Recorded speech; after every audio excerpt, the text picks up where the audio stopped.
உங்களுக்கு ஒரு கதை சொல்ல போறேன். ஒரு மீன் கேட்டுச்சா அவங்க அம்மா கிட்ட, இந்த மீனெல்லாம் தண்ணியில் தான் வாழணும் அப்படின்னு கேட்டுச்சான்.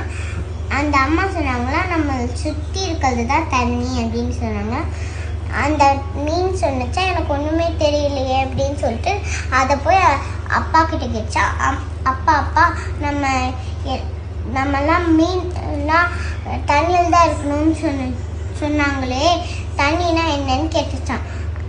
அப்புறம் அந்த அப்பாவும் அதே தான் சொன்னாங்கன்னா, அந்த நம்ம சுற்றி இருக்கு பற்றியா அதுதான் தண்ணி அப்படின்னு சொன்னாங்கன்னா, அந்த மீனுக்கு எதுவுமே தெரியலன்னு சொல்லிட்டு அப்புறம் அது வெளில போனச்சா ஒரு பெரிய மீனை பார்த்துச்சான்.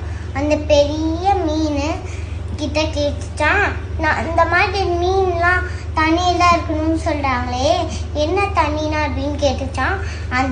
அந்த பெரிய மீன் அதோட முதுகில் ஏற்றிக்கிட்டு போயிட்டு உள்ள அந்த வெள்ளை அதால் அந்த மீனால மூச்சியே விட முடியல.